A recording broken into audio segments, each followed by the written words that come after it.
Sim, estamos ao vivo mais uma vez, hoje com um seminário dialético super especial. Estarei hoje aqui batendo papo com o Dr. Marco Aurélio, autor, promotor de justiça, um tanto de coisa a mais. Dr. Marco, seja muito bem-vindo. Espero que você goste desse nosso bate-papo.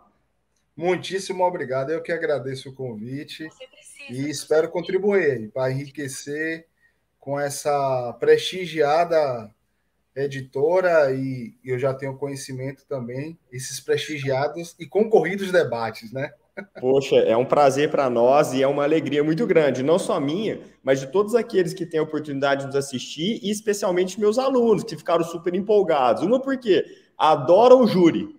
Na hora que fala que tem alguém que conhece de júri, meu Deus, a vida para ali para escutar e o pessoal sempre fica me perguntando assim, por que o júri? Por que o júri? Eu falei, porque o direito nasce com o júri. Nós temos aqui eu que leciono hermenêutica, doutor Marco, há muito tempo, a gente até conta a história de Hermes, ser um mensageiro, etc. Mas a gente esquece de contar, né, que o primeiro julgamento que nós temos, ministrado pela Atena, né, que depois, na mitologia romana, é Minerva, que ela decide no empate, é a primeira narrativa que se tem do direito.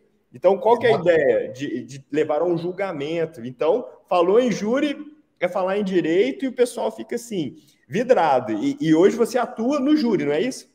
Exatamente. E observe que desde o campo da filosofia, Sócrates, até Sim. o campo religioso, político, Jesus Cristo não é mera coincidência, né? Não, É não fruto é. da humanidade. E De maneira atualmente, alguma. sim, eu trabalho exclusivamente com o júri, né? Eu estou há 11 anos na carreira e a primeira vez, porque agora na capital, a minha dedicação é única e exclusiva com o Tribunal do Júri. Que bacana. E tudo isso em Salvador? Ou você se Tudo. desloca?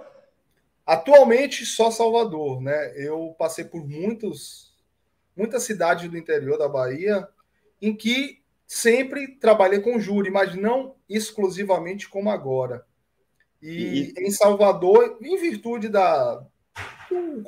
do conteúdo populacional, enfim, das especialidades que se exige mesmo no exercício das atribuições, aí é mais segmentado o exercício funcional, né? E no meu caso é com o júri. nossa, muito importante, muito relevante. Doutor Marco, eu começo assim o nosso bate-papo, primeiro pedindo autorização para não ficar te chamando de doutor aqui. Por E favor.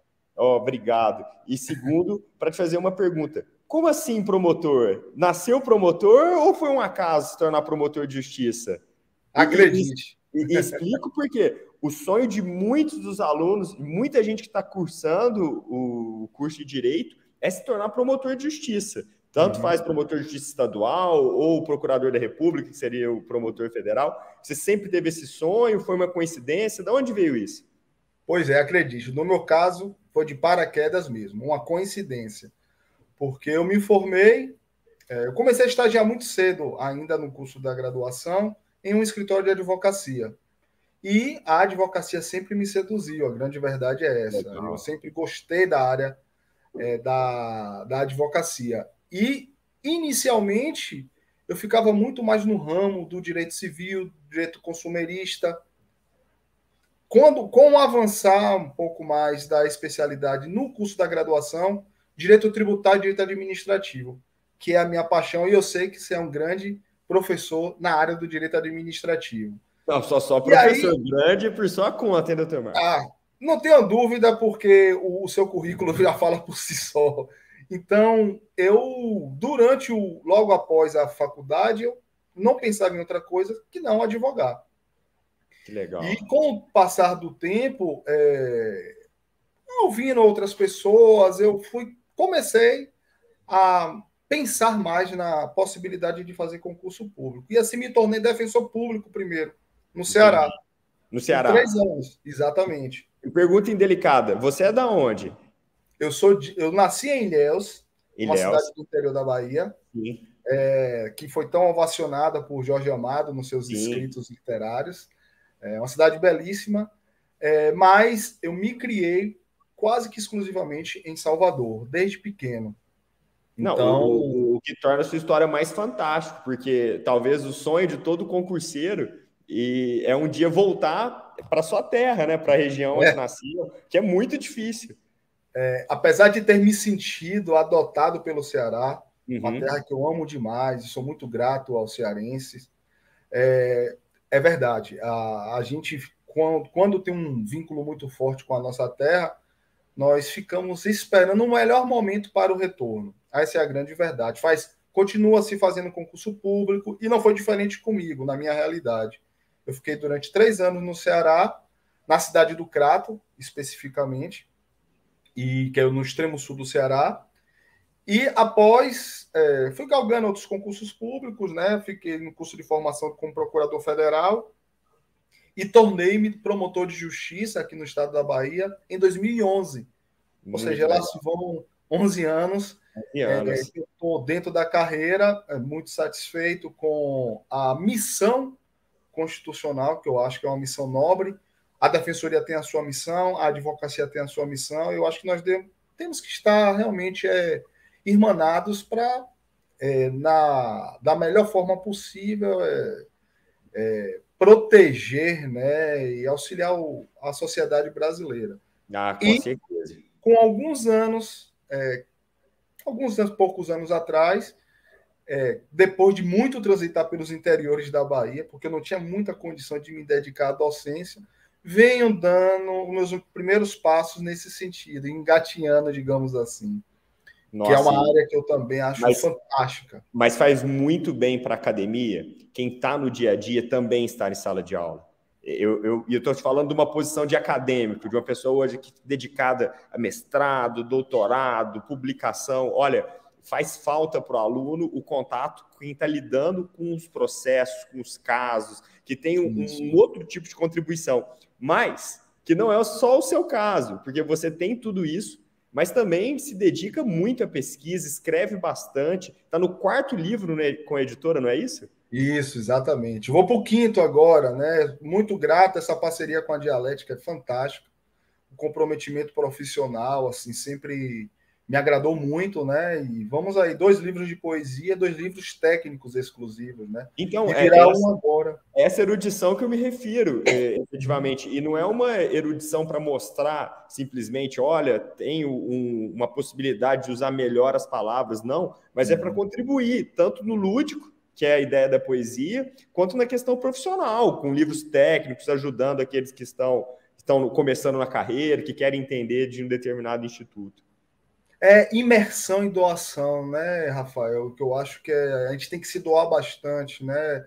Depois de tanto estudo, assim, de tanta vivência e de algumas experiências, eu acho que a melhor coisa é você realmente se doar. Eu costumo usar muito o termo, um duplo termo, compartilhamento de ideias, partilha de ideias, né? Eu acho que é isso, é lançar, que quando você escreve, você é escrito, na verdade. Então, você se lança no mundo e lança suas ideias e vai ver os frutos que isso vai gerar, o feedback que vai ter. Eu acho que a magia está aí, a cereja do bolo é essa, né? Eu acho que você tocou no ponto. E essa ideia de partilha realmente comove. É o que motiva a maioria de nós assim, a levantar, a continuar fazendo tudo isso.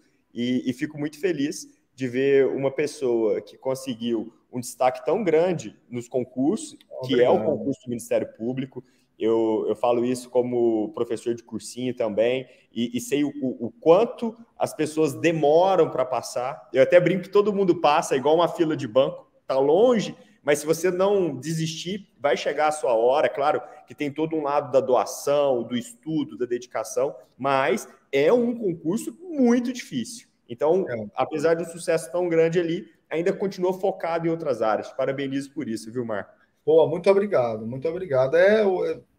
Se oxigenar sempre, né? Eu acho que o segredo é esse, né? E buscar contribuir. A gente aprende demais. A gente aprende muito mais do que ensina. Então, com certeza. Cada um que você toca e você se relaciona, cada ser é uma universidade. Então, eu acho interessante estar sempre nesse movimento. Ô Marco, e agora entrando até no tema mesmo do nosso bate-papo, na hora que eu faço uma pesquisa na palavra juristocracia, aparecem diversos trabalhos, diversos livros. E qual que é o sentido que você dá para a juristocracia ou que você pretende abordar? Não é muito diferente. Eu vou dizer a pitada de diferença que eu atribuo, mas não é tão diferente do que alguns doutrinadores, como Oscar Vilhena, o Virgílio Afonso, enfim, dão a esse tipo da terminologia. Supremocracia, deixando claro. Não, mas só deixando claro, assim, para quem não é do direito, assim, a gente está falando de pesos pesados da área jurídica, né? Com Tanto certeza. o Oscar Vilhena dispensa a apresentação, o Virgílio, com todo o seu estudo na Alemanha, filho de Afonso, que já era outro grande constitucionalista brasileiro, só dando assim, ênfase no contexto. Mas, por favor, desculpa a interrupção. Com certeza. Não muito diferente, né, do que os grandes dão a isso, que a gente se ombreia neles, né, inclusive porque são faróis, né. É um fenômeno em que você pode ver sobre dois prismas, um realista e outro pessimista. O realista existe uma atrofia, isso é verificado pelos cientistas políticos e pelos estudiosos da área jurídica, notadamente dos constitucionalistas, existe uma certa atrofia nos poderes executivo e legislativo, no que diz respeito ao exercício das suas atribuições constitucionais. Notadamente na seara das políticas públicas. E muitas vezes o poder judiciário, em virtude principalmente do princípio da inércia, que não pode agir de esponte própria, quando provocado, ele se vê na obrigação de mergulhar em uma arena que muitas vezes ele não é vocacionado a trabalhar, que é a das políticas públicas, por exemplo. Dos conteúdos prestacionais, direitos sociais, saúde, educação, assistência social, enfim, tudo aquilo que é tão caro à sociedade brasileira, mas que no fundo, ainda está muito a desejar. Então, uma vez provocado, seja via uma ação direta de inconstitucionalidade por omissão, uma ação civil pública, uma ação popular, o Poder Judiciário ele se vê na incumbência de ter que dar uma resposta. E essa resposta, muitas vezes, ela é vista de uma forma negativa por muitos estudiosos, porque vê um ativismo, aí já vem outra terminologia, um ativismo judicial exacerbado. Desse ativismo, que nada mais é do que, aí eu me ombreio também com o Luiz Alberto Barroso, é uma postura, é um comportamento, e com o meu querido supervisor, o professor Dirley, o que é um ativismo? O ativismo é um comportamento, é uma postura, é um jeito de se fazer. Esse ativismo, a depender da hipérbole, da agudeza dele, torna o movimento do Poder Judiciário como um poder juristocrático, ou seja, seria um governo dos juízes. Entendi. Os juízes se alçando a uma arena em que eles não estão vocacionados a responder. Por quê? Porque, na verdade, essas temáticas são tratadas, na sua imensa maioria, ou deveriam ser, no Poder Legislativo e no Poder Executivo. Exato. E acaba sendo atraído para o Poder Judiciário. Isso traz consequências positivas e negativas. Então, Marco, eu te interrompendo e fazendo uma pergunta do meu orientador de doutorado, que eu falo que uma vez orientado, a gente trata o orientador para sempre, né? A gente nunca perde esse título. E o professor Lenny Streck, uma vez em uma aula, ele me disse assim: toda forma de ativismo é ruim, verdadeiro ou falso? E largou essa bomba no meu colo. E aí eu te devolvo, como você que é especialista na área, o que você acha de uma afirmação como essa? Em tese, deveria ser verdadeira. Mas eu observo, e aí eu também me sirvo muito do professor Dirley, com todo respeito ao professor Lenny Streck, que é uma sumidade, né? Isso é indiscutível. Eu não enxergo toda forma de ativismo como falsa, como negativa. Às vezes é a única forma de você fazer valer um avançar. Observe o caso do reconhecimento da união homoafetiva no Brasil. Isso até hoje não foi motivo de temática a ser votada e decidida na sua arena específica. Seria conveniente e justa que essa temática ficasse por debaixo do pano, sem uma resposta, Exato. ao meu sentir, não. E como esta, tantas outras. O poder judiciário foi ativista nessa temática? Na minha opinião, sim. E não é um ativismo negativo, por exemplo. Quando o poder judiciário ele se imiscui em algumas temáticas de políticas públicas, notadamente na área da saúde e da educação, eu sei que existem alguns excessos, mas às vezes é inevitável, até para você provocar, e aí eu já posso daqui a pouco entrar em uma outra dinâmica, que são os players, os tensionamentos, né, Que é super institucionais. interessante. Às vezes, até essa postura ativista provoca um movimentar da roda, que o poder legislativo e o poder executivo se movimentem para, dentro de uma resposta na política pública, ser dada para a sociedade brasileira. Então, não necessariamente eu enxergo uma postura ativista como negativa. Mas eu entendo que o professor Lênin Streck, eu penso que eu entendo, o que ele quer dizer é que se existe uma postura ativista, é porque o sistema não está funcionando da forma como deveria. Sim, e ele também é muito sincero em falar assim, olha, o que eu chamo de ativismo, muita gente está falando que é judicialização, e ele não é contra a judicialização. E se existe um dever constitucional, uma demanda, e ela não é feita, e ela é levada a juízo, que seja determinada. E isso, para ele, não é ativismo. Isso.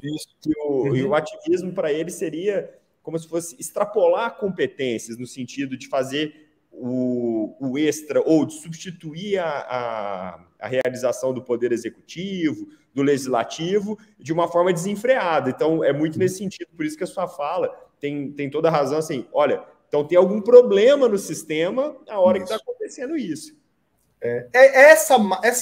Porque aí é que está o X da questão. Qual é a linha divisória, que é uma zona cinzenta em que a postura está sendo ativista de uma forma ou judicializada de uma política pública positiva para um ativismo sobre a ótica do Lênin Streck negativa. Qual é essa linha divisória em que há esse extravasamento? Quando há o extravasamento, eu não tenho dúvida alguma que é negativo. Eu não tenho dúvida, porque você acaba invadindo a seara que institucionalmente e até constitucionalmente você não lhe foi atribuído, você não está vocacionado. Então, nesse sentido, com certeza. O problema é que há uma realidade posta. E a gente tem que trabalhar com essa realidade posta. E a sociedade brasileira, eu acho que mais do que nunca, está sentindo as consequências desse ativismo, desse movimento juristocrático, juricêntrico, como alguns doutrinadores chamam, que é exatamente os tensionamentos entre os poderes. E é isso que eu ia te perguntar agora, né? Qual que é essa relação, pelo menos que você enxerga, entre a sociedade civil e esses tensionamentos? Você acha que a sociedade civil fica de lado disso tudo ou ela é parte integrante desse tensionamento? Olha que pergunta ruim de ser feita. É uma sinuca de... Pode ver que a gente não combina nada aqui. Eu estou percebendo. É na canela. É na canela. Não tem amizade aqui, não. Pois essa pergunta eu busquei trabalhar com um outro tipo de movimento na tese, no trabalho que eu desenvolvi no mestrado, que foi da partitocracia. Que legal. Que eu busquei dar contribuições no sentido de permitir que a sociedade civil possa melhor fazer parte, ser um ator ativo nas políticas públicas dentro da seara do poder executivo e do poder legislativo, que também é muito hermético à sociedade civil. Então, a sociedade civil é parte integrante disso. Todo o poder emana do povo, né? A Carta Magna já dispõe isso. Então, assim, todos os três poderes devem deferência ao povo. Então, o que eu busco trabalhar, inclusive, meu amigo Rafael, nesse estágio de pós-doutoramento que eu faço na Universidade Federal da Bahia, é quais mecanismos podem ser criados para que se permita, dentro da esfera do Poder Judiciário, uma maior participação da sociedade civil, via audiência pública, via um alargamento da figura do amicus curiae, até chegar ao ponto X, que eu sei que é muito controverso, de se defender o ponto de vista da criação de uma corte exclusivamente constitucional no Brasil, que seja vocacionada para isso. Mas nessa corte constitucional seria no mesmo modelo que é hoje ou uma corte constitucional no sentido francês, onde existe um controle popular das decisões? Pronto, fantástico.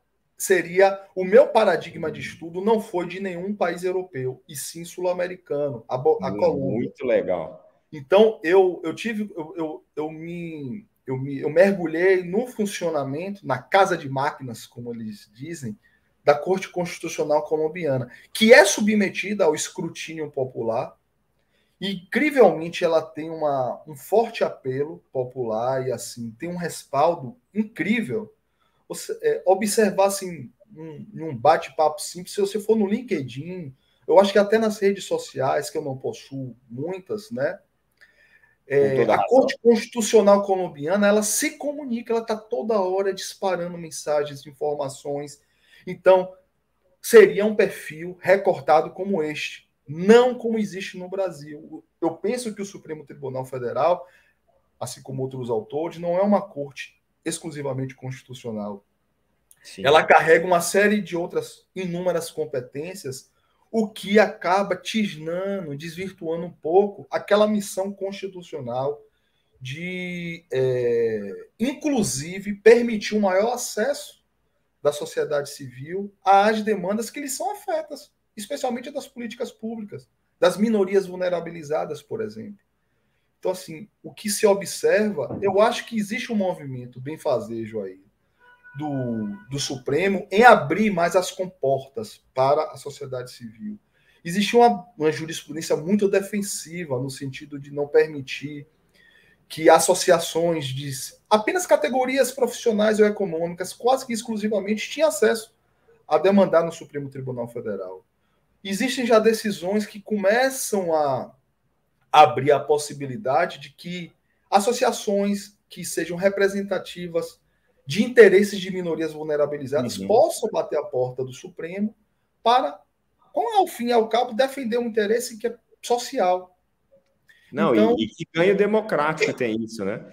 Exatamente, exatamente. Agora, e aí é o próximo livro com a dialética, aí eu posso já te dizer, né, que eu espero publicar, não vai demorar tanto, exatamente a defesa dessa possibilidade de se construir no Brasil uma corte com a feição exclusivamente constitucional, certo? Salvaguardando as competências do Supremo Tribunal Federal que não sejam nessa temática.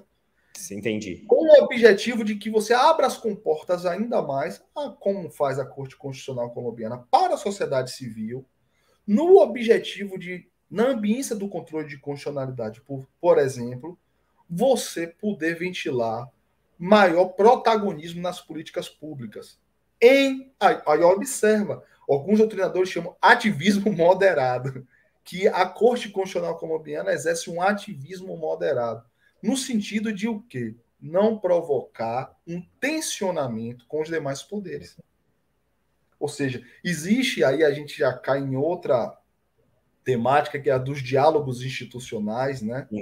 E constitucionais. Então, assim, existe uma postura dialógica e não solipsista que o nosso grande professor Lênio Streck observa, eu acho que com muita pertinência. Deixa de ser um movimento para fechar-se em si próprio, né? Em um solipsismo, você buscar um diálogo mais democrático com as outras instituições e com a sociedade civil para construir saídas mais maduras. Eu acho que é na deliberação cívica mesmo, pública, que a melhor solução pode ser dada. Ô Marco, já que eu estou aqui chutando a canela de todo mundo aqui, sem dó nenhuma, tem uma frase que é muito colocada na pós-graduação, quando se fala de Supremo Tribunal Federal, de cortes constitucionais, do Barroso, e eu falo dela porque você disse que cita o Barroso, etc., quando ele diz, temos que ouvir a voz que vem das ruas. Quando você fala em abertura do Supremo ou de uma separação e uma criação de uma corte constitucional aberta ao diálogo, É nesse sentido que o Barroso coloca essa frase? Ela é sempre descontextualizada, porque ele é muito criticado por ela. Fala assim, não, corte é contra-majoritário, como assim ouvir a voz que vem da rua? Como que você pensa? O próprio Gilmar Mendes critica isso, né, fazendo um contraponto. A minha visão sobre ouvir a voz das ruas seria através de uma perspectiva procedimentalista, por exemplo. Você permitir que a sociedade civil organizada bata as portas do Supremo Tribunal Federal ou de uma corte constitucional desenhada para este fim, com o objetivo de fazer valer a voz de um sem número de pessoas. Nesse sentido, eu sou a favor de se abrir. Agora, o que eu não sou a favor é que um poder judicial, seja ele uma corte constitucional ou uma corte suprema que não seja de índole exclusivamente constitucional, exercite ou fique ou se submeta aos rumores. Entendi. Porque aí já cai em um campo muito mais perigoso e pantanoso, que é o campo da política. E aí se descola um pouco, eu acho que de uma forma perigosa, do campo jurídico. Então, nesse sentido... De forma institucionalizada, na sua visão, ótimo. Sim. Eu te dar um exemplo que eu vivenciei como promotor de justiça, por exemplo. Eu ajuizei uma ação civil pública em um dado interior aqui da Bahia, em que a gente visava combater os lixões. E, sabiamente, o juiz ele convocou audiências públicas para ouvir a população, as associações que existiam de pescadores, da localidade, para ouvir o que é que se tinha a dizer, como procurar construir uma melhor solução, ao invés de ele ficar centrado dentro do gabinete dele, em uma atitude solipsista e, por que não, autoritária, né? E não dizer autoritária, e decidir de uma canetada o que ele consideraria melhor. Ele abriu a vertente, através de audiência pública, a participação popular, eu acho que procedimentalizada, em um rigor jurídico, e depois dessas audiências públicas, ele se sentiu, tenho certeza, convicção disso, muito mais seguro para proferir uma sentença, entendeu? Então, eu acredito que, na verdade, devidamente ritualizado, procedimentalizado, é perfeitamente possível abrir as comportas das ruas, né, para a arena do Poder Judiciário, ou qualquer que seja ela. Porque você observa, Rafael, desculpa, os grupos de pressão já fazem isso. Sim. Os lobistas já fazem isso. Os lobbies, né? Os grandes lobbies, né? Exatamente. Então, por que não a sociedade civil organizada também ter esse tipo de protagonismo, entende? Entendo. Não seria verdadeiro, né, tapar os olhos para o que acontece e falar assim, olha, talvez o principal destinatário, o mais relevante nisso tudo, no caso da sociedade civil, não ter um mecanismo para estabelecer um certo tipo de diálogo, né? Exato. É a forma como eu penso. Exatamente. Essa ideia não é minha, não, é sua. Eu só estou tentando traduzir aqui.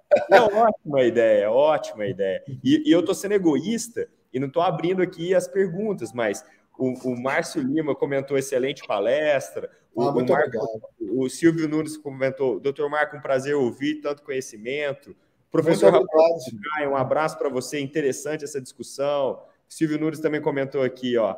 Que prazer ouvir esses dois maravilhosos professores. Marielle Antenor mandando palmas aqui para nosso bate-papo. O Marcos Aragão com super comentário. Um grande prazer ter em tela o grande promotor do júri da capital baiana, Marco Aurélio. Destaque-se tanto pelas escritas técnicas quanto pelas obras poéticas. Ótimo profissional. E aí tem uma série aqui de mensagens, todas no sentido de palmas, de parabenizando pela fala. E Marco, tem uma situação que eu faço para todo mundo que vem no bate-papo aqui, que eu não deixo a pessoa embora sem fazer a seguinte pergunta: que livro você está lendo agora? Rapaz, eu estava lendo um livro... E não precisa ser de direito, hein? Hã? Não! De direito, hein? Eu vou te dizer, eu estava acabando de ler 2 livros. Análise Econômica do Direito, para entender melhor como a gente pode mesclar outros saberes na nossa prática. Isso é Você do bem sabe Posner ou quanto não? isso é importante. E no âmbito da literatura, já mergulhando novamente em um dos meus autores favoritos, que é Dostoiévski, né? Nossa. Ah, Relembrando mas eu quero saber se você lembra o nome dos personagens, hein? Porque alguns. eu tenho que anotar todos, porque eu fico perdido quando eu tô lendo. Crime e Castigo Raskolnikov, né? Eu adoro, então, assim, adoro literatura, adoro poesia. Enfim, não à toa que eu também publiquei com vocês 2 livros de poesia e busco sempre estar transitando, né? Porque enxergar o direito como um segmento fechado, eu acho que empobrece demais. Veja aí o seu antigo orientador, ele tinha uma O direito à chamada. literatura. Pois é, eu assisti tantas e tantas vezes e aprendi tanto, enriqueceu tanto, enfim, que eu estou completamente de acordo que a gente tem que estar sempre fazendo esse, vamos lá, transconstitucionalismo entre as diversos ramos do saber, filosofia, Com sociologia, certeza. direito, poesia. Eu acho que isso nos engrandece, não só como profissional, mas na própria condição humana mesmo, né? Enfim, então acho interessante. E sou daqueles de ficar lendo 2, 3, 4, às vezes, tateando para, de Não, é repente, porque a minha pergunta final sempre é: tudo bem, e quais livros você indica para as pessoas que estão aqui nos assistindo? E aí eu gostaria até que você dividisse uma resposta como essa, no sentido de desce um pouco para a área jurídica e também para quem quer ir para poesia, para literatura, porque ou um filme, um podcast, fique à vontade. Olha, o podcast eu tenho me impressionado muito. Eu não ouço tantos. Eu ouvi o Salvo o Melhor Juízo, eu acho que ele parou durante um tempo, mas eu acho interessantíssimo para a área jurídica. Filosofia pop, eu acho interessantíssimo. Legal, eu que você conheça. Os 11 do Sim, Supremo alguma coisa assim. maravilhoso, Eu maravilhoso. acho muito bom também. Podcasts, eu não ouço tantos, então não posso indicar tantos. Mas estes aí que eu já ouvi, algumas coisas eu acho muito interessante. Literatura brasileira, meu Deus do céu, é dificílimo na área da poesia. Vou chutando aqui com os caras que eu acho que são fantásticos, fantásticos. Carlos Drummond de Andrade, Manuel Opa, Bandeira, Mário Quintana, nossa. então Machado de Assis, para Como ficar tem bem. gente boa, né? Como tem gente boa em língua O portuguesa. Brasil é um farol, né? A gente não, a gente exporta muita coisa boa, né? Então, enfim, no ramo da poesia mais tradicional, assim, esses aí para mim são fantásticos, sabe? E na área jurídica, atualmente, assim, depende muito do que a pessoa está tendo como objeto, né? Às vezes, concurso público, a Ah, leitura de claro. determinados livros, eles não são muito indicados para esta fase da vida, né, em que a pessoa está com outro tipo de direcionamento. E confesso a você que hoje eu não saberia indicar livros de concurso público, porque estou um pouco fora dessa área, até, até no que diz respeito à docência. E na área Até jurídica, porque você aposentou essa chuteira ali há 11 anos atrás, né? na qualidade de concurseiro, sim. Sim, sim. Se não pretendo mais fazer, exceto, quem sabe, um dia na área da docência, né? E vou me socorrer dos seus Ah, bom. ensinamentos. Eu achei que fosse falar assim, a não ser que fosse para o cartório de registro de imóveis em Salvador, mas tudo bem. Não, não, não. Seria na área da academia mesmo, da docência, enfim. E assim, livros da área jurídica, esse de análise econômica do direito eu gostei bastante. É uma coletânea de autores da Universidade Federal do Paraná, que eu não me recordo muito bem agora. Assim, para quem quiser aprofundar um pouco mais nessa temática, eu tenho as 2 obras lançadas pela Dialética, Opa, fazendo pode o indicar, meu será um jabá prazer aqui. aqui, ó. Vamos sim, claro. E o trabalho do mestrado é como se fosse um aperitivo, digamos assim, porque eu desenvolvi na tese do doutorado, né?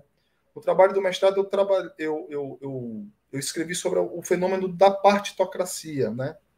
E já no, na tese do doutorado, que foi defendida no passado, eu escrevi sobre juristocracia versus partitocracia. Que legal. E agora, nesse estágio de pós-doutoramento que eu estou acabando pela Universidade Federal da Bahia, eu vou da juristocracia ao acesso da sociedade civil. Você vê que a gente vai encadeando uma coisa na outra. Às vezes esse movimento é até inconsciente, né? Você é levado no fluxo da coisa, né? Enfim. Marco, mas essa sua trajetória acadêmica, e falando isso em quem vive esse mundo o tempo todo, ela é muito correta. E até fica aqui uma dica para todo mundo que está no doutorado, não esquecer do que fez no mestrado. Quem vai fazer um pós-doc, não esquecer o que fez no doutorado, porque a gente tem uma trajetória acadêmica.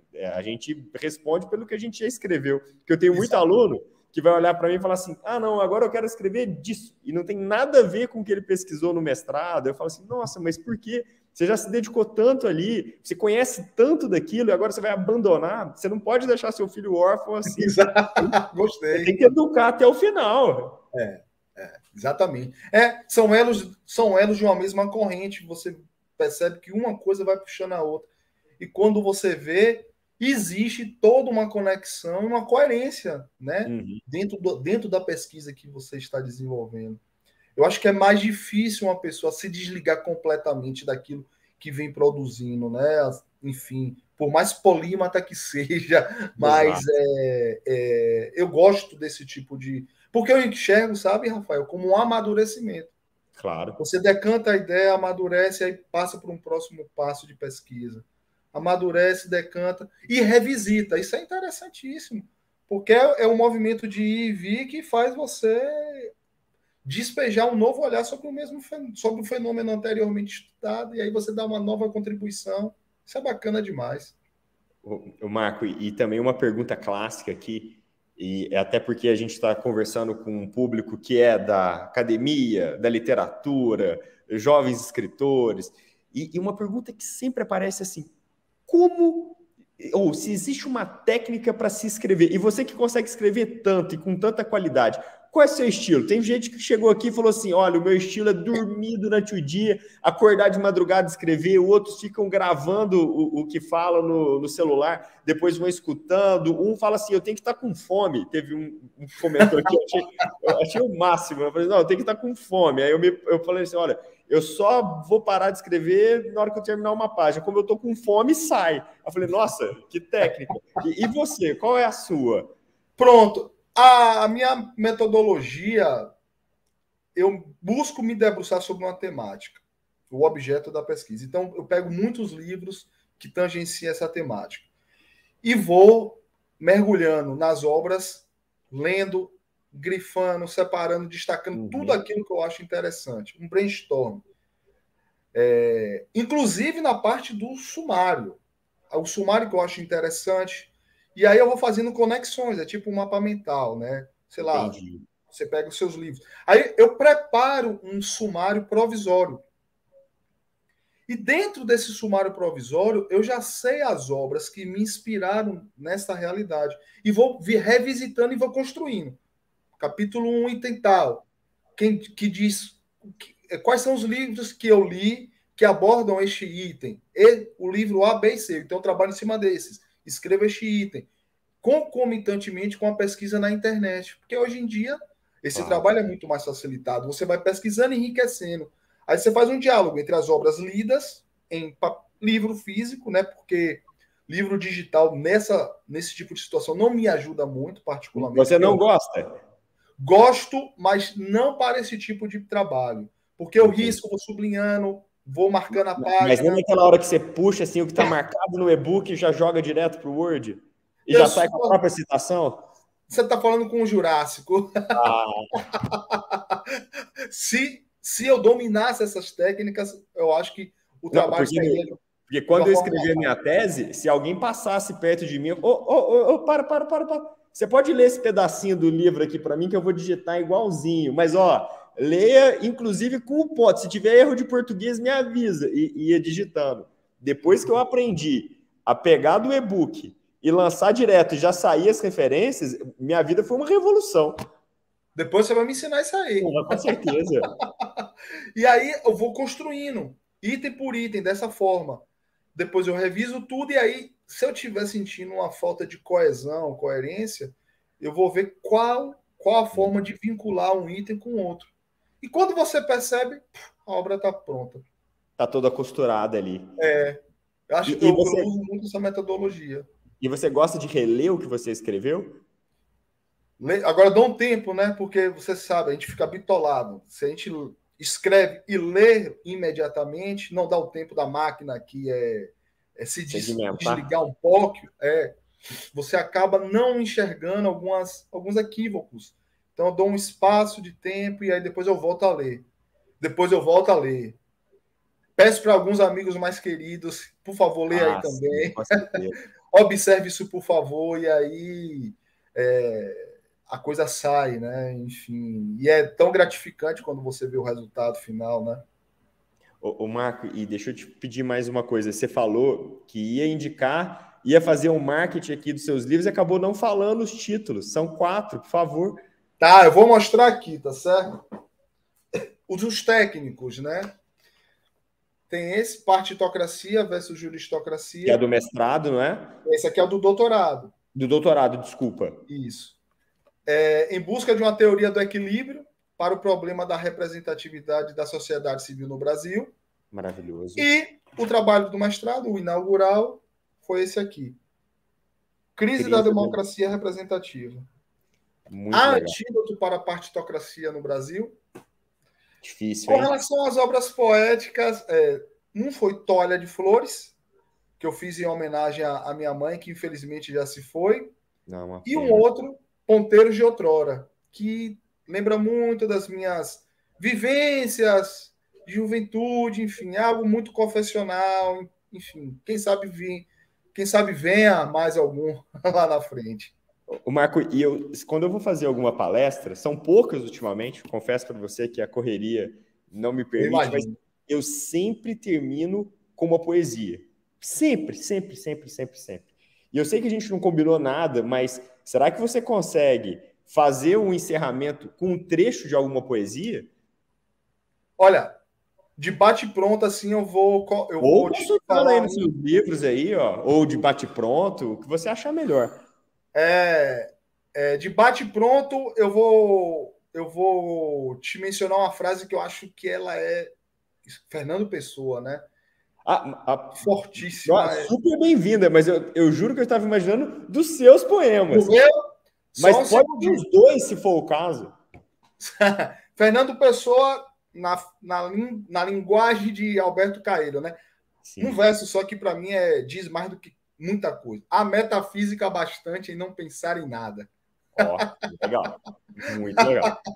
Poxa. E com relação a um inscrito meu, assim, eu não sou muito bom de memória para lembrar de poesias que eu escrevi. Mas tudo bem, eu fecho essa com homenagem à minha mãe, que a poesia chama-se Toalha de Flores, né? E que eu falo mais ou menos no seguinte sentido, que com ela, lembrando dela, ela que me vestiu em um manto de jardim, eu me fiz caule e hoje sou flor e fruto a me esparramar por aí.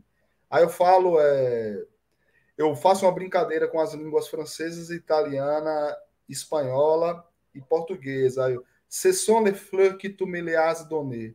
Essas são as flores que a senhora que você me deu. Per tutta la minha vita te ringrazio. Por toda a minha vida te agradeço. Agora conosco a verdade porque. Agora eu conheço a verdade porque sou toalha de flores, pés descalços. Estamos aí. Sensacional. Então, Marco, a gente está aqui se encaminhando para o fim. Eu gostaria de pedir a todos para se inscrever no canal para que a gente possa continuar com esses bate-papos que são tão legais. Eu já te convido aqui para um novo seminário. A gente tem muito o que conversar, a gente tem muitos temas, então já fica aqui o convite para o novo seminário. Eu queria passar a palavra para você para se despedir de todo esse pessoal que mandou mensagem aqui para você, o Jade, mandando aqui um grande abraço, está aqui colocando ele aqui no chat. Jade é um querido, o Marco também é um querido, são amigos. Jade é promotor de justiça no estado da Bahia também. Tem obras publicadas, obra publicada com a Dialética, fantástico, promotor de justiça inteligentíssimo. O Marco é um querido amigo que está finalizando o curso aí da graduação do Direito. Vocês vão ouvir falar no nome desse garoto, o cara é Boa. sangue bom. Eu só tenho a agradecer essa oportunidade, Rafael. Convite aceito, já te digo, para as próximas lives. É isso que refrigera a nossa alma mesmo, desperta o coração, assim, sem nenhum tipo de hipocrisia na palavra. A gente precisa desse tipo de motor. Então, eu orgulho de ser amigo do Marco e a recíproca é verdadeiríssima.